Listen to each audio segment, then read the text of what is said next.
Hi friends, welcome to our channel random balls.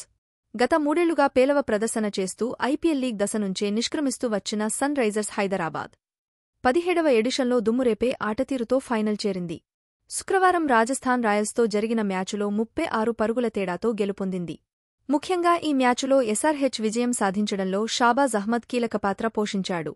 All round ప్రదర్శనతో అదరగొట్టి player of the మ్యాచ్గా నిలిచాడు. బ్యాటుతో 18 పరుగులు చేసిన షాబాజ్ బంతితో 3 కీలక వికెట్లు పడగొట్టాడు. యశస్వి జైస్వాల్, రియాన్ పరాగ్, రవిచంద్రన్ అశ్విన్ను అవుట్ చేశాడు. వాస్తవానికి Shahbaz Ahmed royal challengers Bengaluru player. గతేడాది వరకు ఆ జట్టు తరఫున అతడు ఆడాడు. కానీ అనూహ్యంగా ఐపీఎల్ 2024 వేలానికి ముందు ఆర్సీబీ ట్రేడింగ్ ద్వారా అతడిని సన్ రైజర్స్కు ఇచ్చేసింది. గత సీజన్లో షాబాజ్ ఆశించిన స్థాయిలో సత్తాచాటలేకపోయాడని ఆర్సీబీ ఈ నిర్ణయం తీసుకుంది. అతడి ప్లేసులో మరో స్పిన్ ఆల్రౌండర్ మయాంక్ దాగర్ను జట్టులోకి తీసుకుంది. కానీ ఆర్సీబీ నిర్ణయం బెడిసికొట్టింది. మయాంక్ దాగర్ పేలవ ప్రదర్శన చేశాడు. కానీ షాబాజ్ అహ్మద్ ఈ సీజన్లో విశేషంగా రాణిస్తూ ఎస్ఆర్హెచ్ విజయాల్లో కీలక పాత్ర పోషిస్తున్నాడు. క్వాలిఫైయర్ లాంటి కీలక మ్యాచ్లో అదరగొట్టి ప్లేయర్ ఆఫ్ ది మ్యాచ్ సాధించాడు. సన్ రైజర్స్ హైదరాబాద్ జట్టును ఫైనల్కు చేర్చాడు. ఈ మ్యాచులో షాబాజ్ అహ్మద్ ఇంపాక్ట్ ప్లేయర్గా ఆడాడు.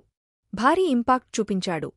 120 పరుగులకే 6 వికెట్లు కోల్పోయిన దశలో క్రీజులోకి వచ్చిన షాబాజ్ 18 రన్స్ చేశాడు. బౌలింగ్లోనూ కీలక వికెట్లు పడగొట్టాడు.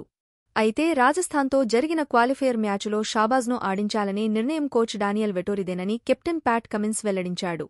వెటోరీ తీసుకున్న నిర్ణయం జట్టుకు కలిసొచ్చిందని ఈ సందర్భంగా కమిన్స్ సంతోషం వ్యక్తం చేశాడు. ఈ సీజన్లో 15 మ్యాచులు ఆడిన షాబాజ్ అహ్మద్ 11 ఇన్నింగ్సుల్లో బ్యాటింగ్ చేసి 207 పరుగులు స్కోరు చేశాడు.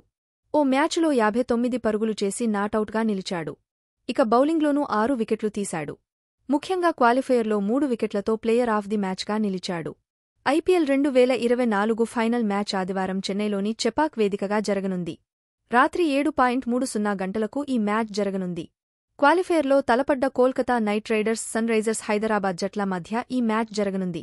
ఇలాంటి మరిన్ని లేటెస్ట్ క్రికెట్ న్యూస్ కోసం మా ఛానల్ని సబ్స్క్రైబ్ చేసుకోండి. Thank you for watching.